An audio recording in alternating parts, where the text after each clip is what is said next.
কোরবানি সবসময় ভাগে না দিয়ে একা দিতে পারলে উত্তম।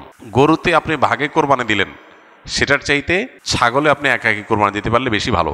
কারণ সাধারণত এক ভাগ গরুতে কোরবানিতে যে টাকা যায়, সাধারণত জেনারেলি একটা ছাগলে অলমোস্ট সেই পরিমাণ বা তার চেয়ে কোনো কোনো ক্ষেত্রে 1-2 হাজার আরও বেশি যায়। তাহলে আপনার অর্থ খরচ তো অলমোস্ট সমান বা বেশি হচ্ছে।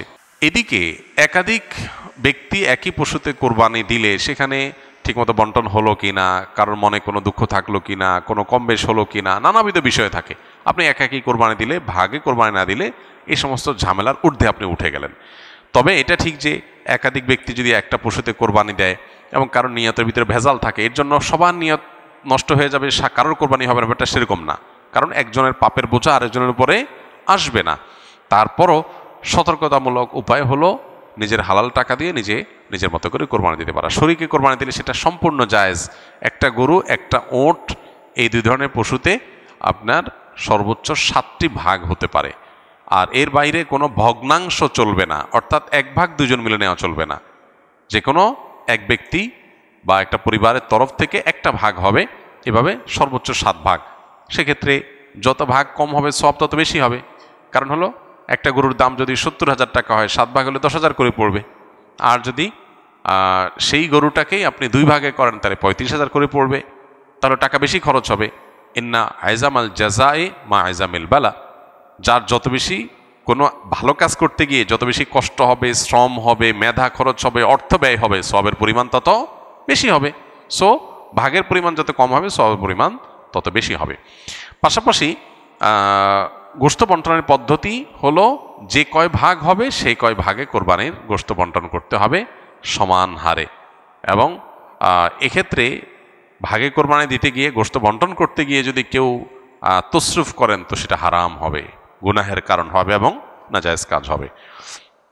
কয়েক ভাগে কোরবানি দেওয়ার পর যদি ওজন না করে অনুমান করে কোরবানি গোশত ভাগ করা হয় তাহলে কোরবানি হালাল হবে কিনা।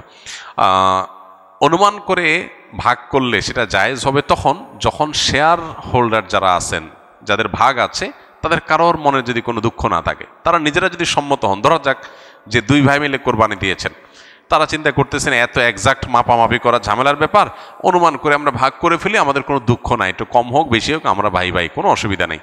এটা যদি মন থেকে তারা সম্মত হন এবং আন্দাজ করে ভাগ করে নেন তাহলে ঠিক আছে, এটা জায়েজ আছে। কিন্তু একাধিক শেয়ার যখন থাকে তখন আসলে অনেকে হয়তো মুখে বলতে পারে হ্যাঁ অসুবিধা নেই, মনে তার দুঃখ থাকতে পারে। এই জন্য সেফ এবং নিরাপদ হলো যথাযথভাবে সেটা পাল্লায় ওজন করে হোক আর কোনো গামলায় মেপে হোক সমান সমান করে দেওয়া, এটা হলো সবচাইতে সেফ। যদি শেয়ার যারা আছেন তাদের কারোরই দুঃখ নাই এটা নিশ্চিত, তাহলে সেক্ষেত্রে আন্দাজ করে করলে অসুবিধা নেই।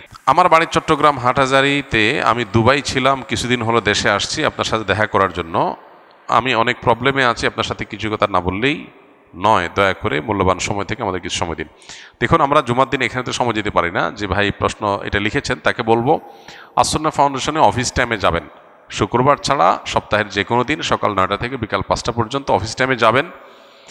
বিশেষ করে শনিবার আর অন্য যে কোনো দিন হতে পারে। সেখানে ওলামায়ে কেরাম আছেন, আমাদের প্রশিক্ষিত, আমাদের হাতে গড়া আলেমরা আছেন, তারা আপনাকে সময় দিবেন।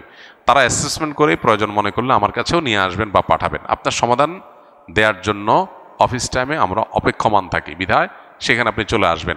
আমরা অনেক সময় মনে করি যে আমার সমাধান অমুক থেকেই নিতে হবে, এটা আমাদের একটা মানসিক ব্যাপার। আসলে ব্যাপারটা সেরকম না, আপনার সমাধান দরকার, ব্যক্তি দরকার না। অতএব আপনি অফিস টাইমে আসলে ইনশাআল্লাহ আপনাকে সময় দিয়ে আপনার সমাধানের জন্য সর্বোচ্চ চেষ্টা আসন্না ফাউন্ডেশন থেকে আমরা করব ইনশাআল্লাহ। অনেক হিন্দু ভাই আছেন যারা গরুর গোশত খায়, ওই সকল ভাইদের কোরবানি গোশত খেতে দিতে পারবো কিনা? কোনো অসুবিধা নেই। অন্য ধর্মাবলম্বীকে আপনি কোরবানি গোশত, গরু হোক ছাগল হোক, সেটা অফার করতে পারেন। কোরবানি গোশত মুসলমানই খাইতে পারবে, অন্য কাউকে দিতে পারবেন না এমন কোনো কথা নাই। অন্য ধর্মাবলম্বীকে এটা দিতে পারবেন। সম্প্রতি নারী সংস্কার বিষয়ে কথা বলায় এক নারী আলেমদেরকে খুব খারাপ ভাষায় গালিগালাজ করেছেন। দেশের সামান্য কিছু আবর্জনার কাছে পুরো দেশের মানুষ জিম্মি থাকবে কেন, এবং এই ব্যাপারে কোনো পদক্ষেপ আমরা নেব কিনা? দেখুন, আমরা যখন দ্বীনের কথা বলবো, কোনো অসঙ্গতির বিরুদ্ধে আমরা যখন প্রতিবাদ করব, সেটাও হতে হবে যৌক্তিক এবং সুন্দর উপায়ে। এখানে আমরা অনেকে আছি যারা সোশ্যাল মিডিয়াতে ইসলাম এবং মুসলমানদের স্বার্থ রক্ষার জন্য লড়াই করেন, এবং আমাদের এই ভূখণ্ডে, আমাদের এই সমাজে অনাচার এর অনুপ্রবেশ ঘটাবার জন্য যারা চেষ্টা করে তাদের বিরুদ্ধে অনেকে সোশ্যাল মিডিয়াতে দাওয়াতি কাজ করেন, অ্যাক্টিভিজম করেন।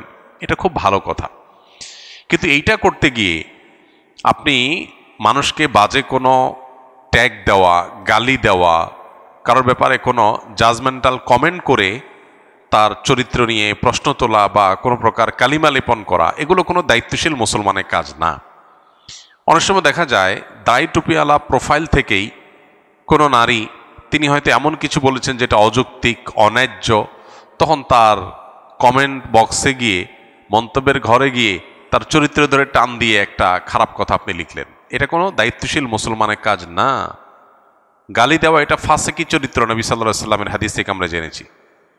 গালি দেওয়া এটা ফাসিকের চরিত্র, মুসলমানের চরিত্র না। নবী করিম সাল্লাল্লাহু আলাইহি ওয়াসাল্লামের এই 63 বছরের জীবনে এত বিরোধিতা, এত আক্রমণ, এত ষড়যন্ত্র, এত শয়তানি করা হয়েছে তার বিরুদ্ধে, অথচ তিনি কখনো কাউকে গালি দিয়েছেন এরকম একটা দৃষ্টান্ত আমরা দেখাতে পারবো না। তাহলে আমরা কোন মুখে নিজেকে ধার্মিক মনে করে আমরা অন্যদেরকে গালিগালাজ করি? এগুলো অনেক ক্ষেত্রে আমাদের জেদ খেদ মেটানো হয়, দিন প্রচার হয় না। এগুলো হলো আমার তার বিরুদ্ধে একটা যুদ্ধাংদেহী ভাব তৈরি হয়েছে, তাকে একটা প্রতিপক্ষ বানিয়ে তাকে ঘায়েল করার জন্য আমার সর্বশক্তি দিয়ে নামলাম। এগুলো আল্লাহর জন্য হয়। আল্লাহর জন্য হলে আল্লাহর পদ্ধতিতে হইতে হবে, ধৈর্যশীলতার সাথে, সহনশীলতার সাথে, যৌক্তিকভাবে সুন্দরতম উপায়ে দাওয়াতি কাজ করতে হবে। এটা আমাদের করতে হবে। পাশাপাশি এখানে যে নারীর প্রতি ইঙ্গিত করেছেন, এটা তো আমাদের দেশে ওপেন সিক্রেট। আলেমুল আমাদের সাথে যাদের শত্রুতা বা বিদ্বেষ, বা আলেম সমাজকে যারা দুচোখে দেখতে পারে না, তারা চারিত্রিকভাবে বেশিরভাগ ক্ষেত্রেই এতটাই লুজ, তাদের ক্যারেক্টার এতটাই দুর্বল এবং খারাপ যে বিভিন্ন সময় তাদের ভালো মানুষের আসল চেহারাটা ফুটে উঠে যায়। আলেমুল আমাদের কেউ যদি মুখ ফসকে কোনো ভুল কিছু বলেন, ভুল তো ভুলই, আমরা ভুলের নিন্দা অবশ্যই করব, সেটা যেই করুক না কেন। মানে অন্যায় কথা যদি কারোর মুখ দিয়ে বের হয়ে যায়, সেটাকে আমরা অন্যায় বলবো, খারাপই বলবো। কিন্তু সেটার বিরুদ্ধে সরব থাকা মানুষ যখন নিজে জেনারেলাইজ করে আলেম সমাজকে গালিগালাজ করে, তখন তার আসলে নৈতিক কোনো অধিকার থাকে না আলেম সমাজের কোনো ভুল বা বিচ্যুতি করে কেউ মুখ দিয়ে খারাপ কথা বললে তার বিরুদ্ধে কথা বলার। এখানে একটা নৈতিক অধিকারের ব্যাপার থাকে। আপনি নিজে যখন একই কাজ করেন, তখন আরেকজনকে বলাটা, এটা আপনার সাথে যায় না, এটা আপনার অধিকারের মধ্যে পড়ে না। এটা একটা কমন কথা। সো আমরা আমাদের জায়গা থেকে দায়িত্বশীল আচরণ করব। আর এরকম যারা দ্বিচারিতা করে, নিজেরা সারাদিন আলেমুল আমাদের এক হাত নেয়, আবার সকাল বিকাল সবক দিতে আসে, তাদের দ্বিচারিতা এবং দ্বিমুখী আচরণের কথা আমরা মানুষকে জানিয়ে দিব ইনশাআল্লাহ, এবং তাদের ব্যাপারে আদর্শিক যে অবস্থান আমাদের, সেটা আমরা পরিষ্কার করব।